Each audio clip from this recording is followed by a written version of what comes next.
Hello everybody and welcome back to another video. On today's video we have an Msata to PCIe 1X adapter in for repair. Customer tried to replace the old Wi-Fi card by prying at the connector without undoing the screws and snapped the SATA socket. All socket pins are intact and no ripped pads, so I can go ahead and install a new socket.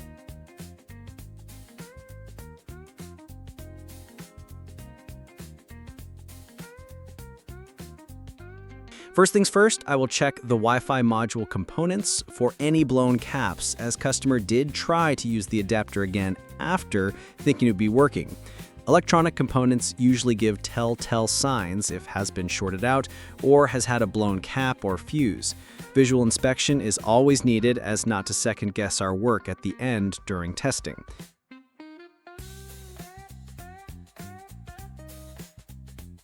All looks good.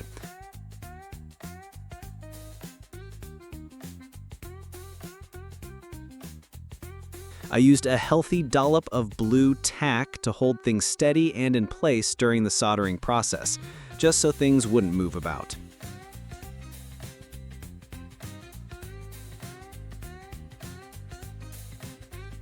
Next, we used a good amount of flux, making sure to cover all the pins and also the supports. The flux I am using is Kingbo RMA-218. I have used it for years now and is my go-to flux for any job that needs soldering. You can pick a syringe like this up on AliExpress for about £2 and it lasts a really long time.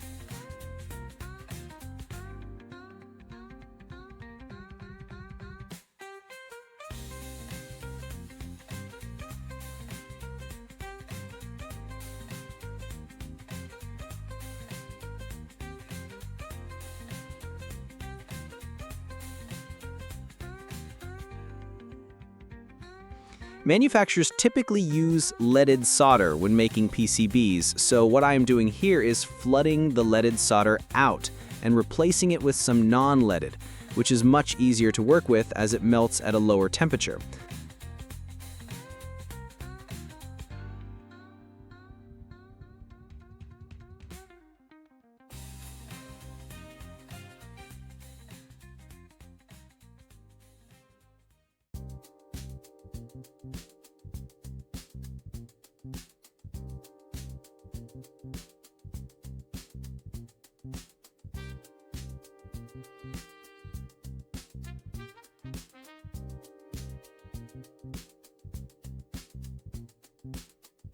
In this clip, I used my mid-soldering iron that has a wattage of around 80 to 100 watts to gently heat up the pins and a drop of solder on the tip, to minimize the risk of lifting pads on the PCB.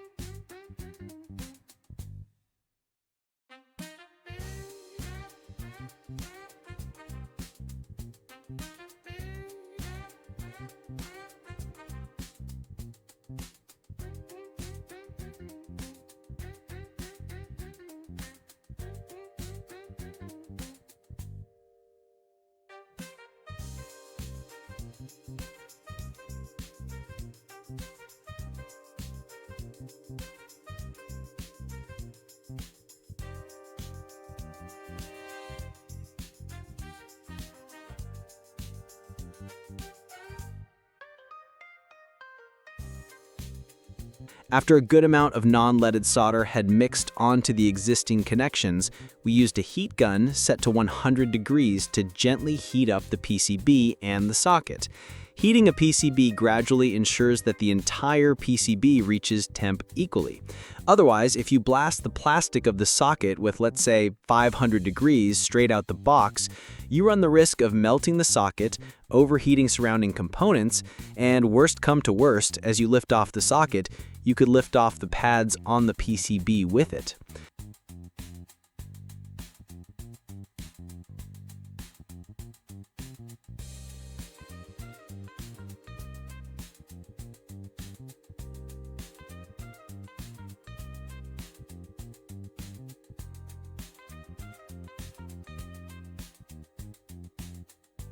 I gradually increased the temperature in 50-degree increments till the socket felt loose, carefully wiggling as I pulled upwards.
Finally, the socket lifts off with no resistance.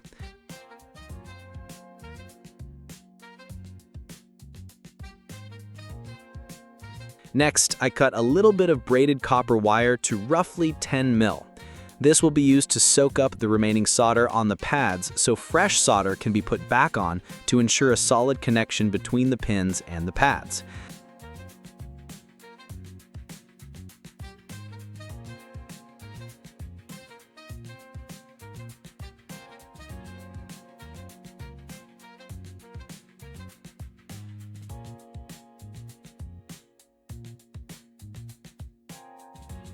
Another thin layer of fresh flux over all the pads was used. Flux helps with lowering the melting temperature of solder, as well as driving out any impurities between the joints.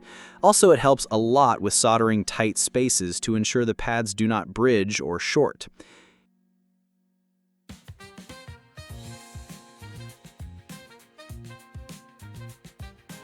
Here I am using the same 80 to 100 watt iron as before. Slight mistake I made was not turning off the iron while I was using the heat gun.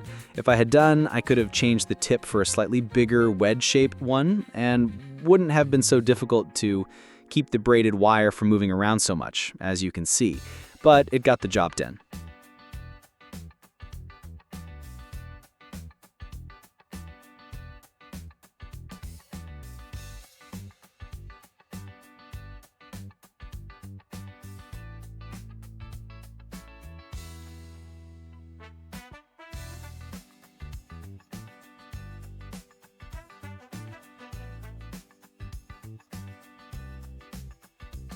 You can see the solder you were taking off just by how much the pads dull out. There will always be a very thin layer left on, as it is almost impossible to remove all the solder, but by doing this, the fresh solder will ensure a strong bond without complications when it comes to solder on the new socket.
After all the pads had as much solder wicked off them as possible, a good scrub with IPA, isopropyl alcohol, to clean off all burnt flux and clean the surface and pads for the next stage, putting fresh solder back on.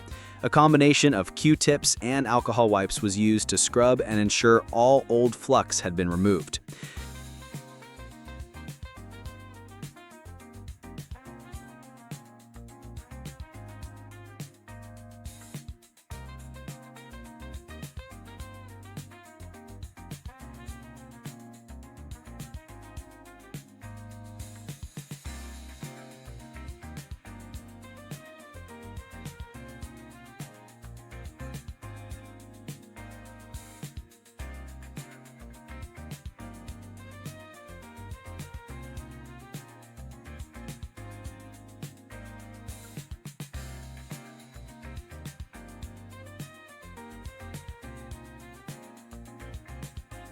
After all the cleaning, a layer of fresh flux was applied to the surface. Only a thin layer was used, as if you use a lot, it could flow into the connector, underneath components, and potentially caused an unwanted short, as flux is a conductive material.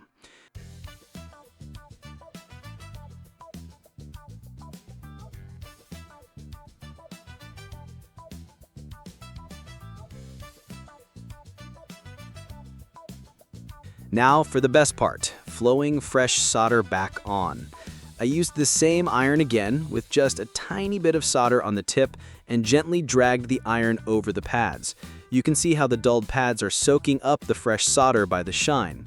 Also, the flux added before ensures whilst adding the solder, no bridges or shorts are being produced. If you do see a bridge, the easiest way to get rid of it is by placing a bit of solder wick between the pads and tapping it with your iron. It's easy to forget to add fresh solder to the supports as they're right at the end.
I ordered a pack of Msata sockets off AliExpress a while ago to do a similar job.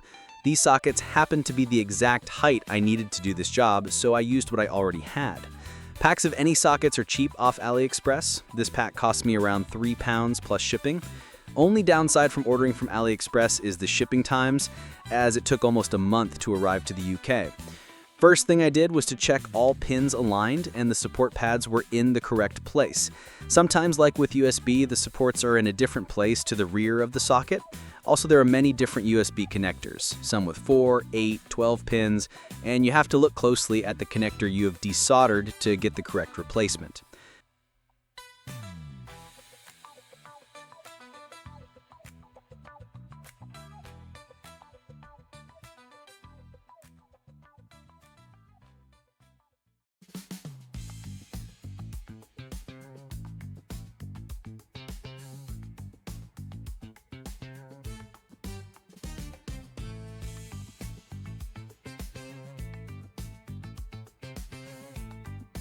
With the new socket in place, I tacked down a few pins to the board just so it didn't fly off or move about with the wind pressure of the heat gun.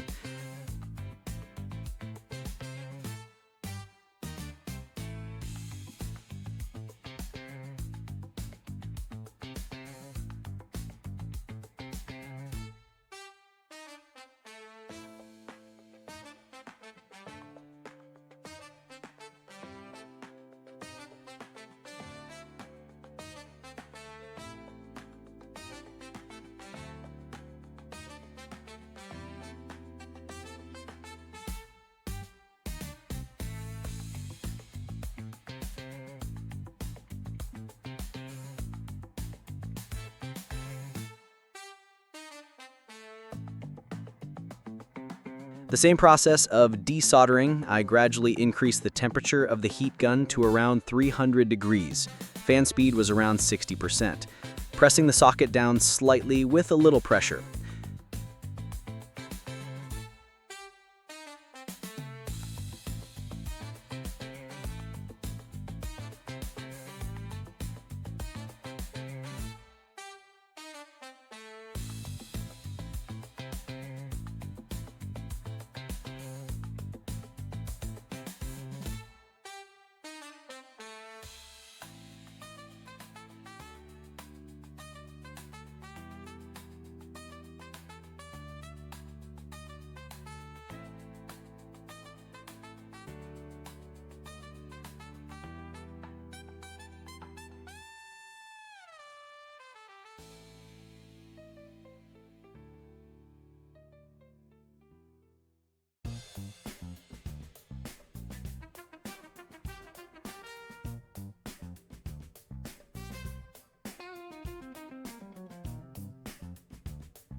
Next, I used a blade to wiggle the pins to check every single pin didn't move and was solid.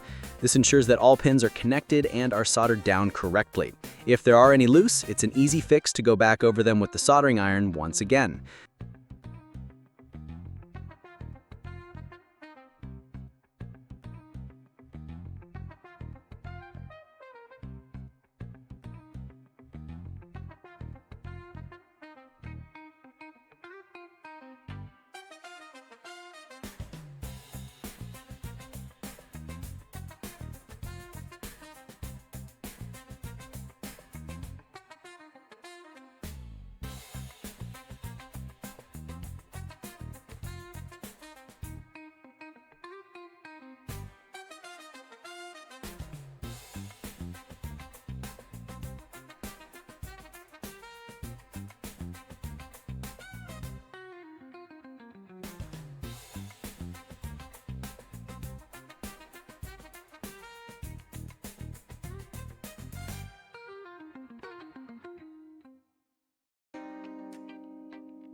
A few pins in random places were looser than I liked, so I went over them all again with a hot iron, once again just to ensure they were all solid and connected.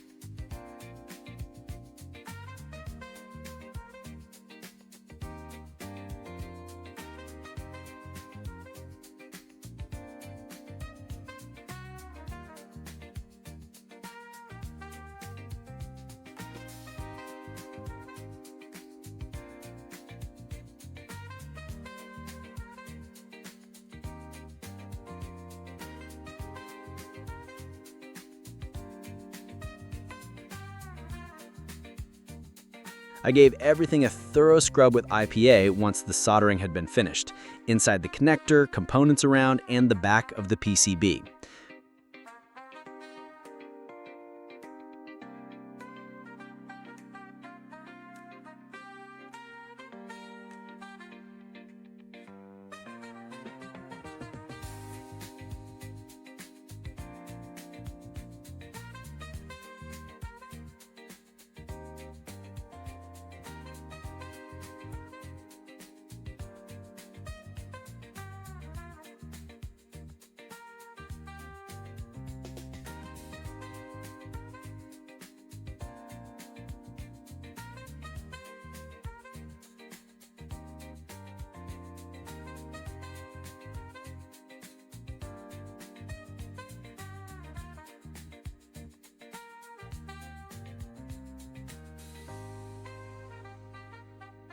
Once done, I did a quick check with my multimeter to check if anything was shorted or bridged I couldn't see with the naked eye.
Here you can see me putting everything back together the correct way. The wires for the antennae were a fiddle to get on, as they are tiny.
Job done, and all of this job took me around 30 to 35 minutes.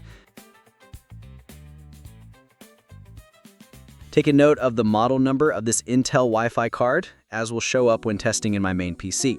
Model number is Wi-Fi Link 5300. Now on to my main PC. I have an Ethernet connection I use for this PC normally, as Wi-Fi is a bit unpredictable sometimes, especially when gaming or downloading, so I had to turn it on manually.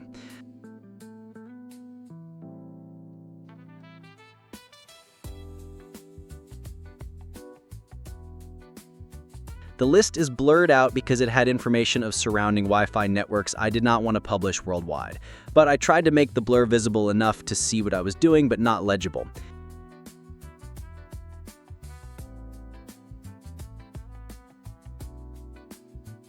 Here you can see I have found my home network Wi-Fi and I'm inputting my password.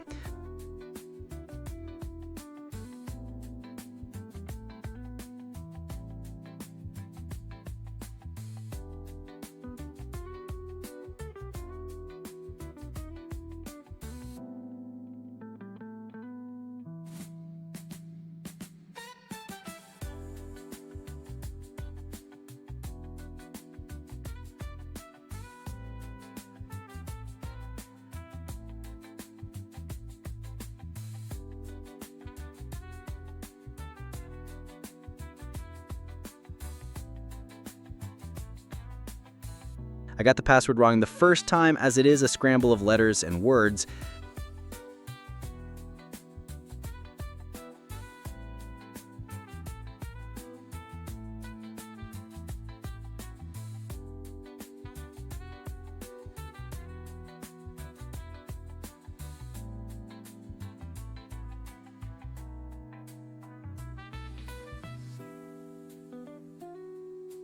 Connected.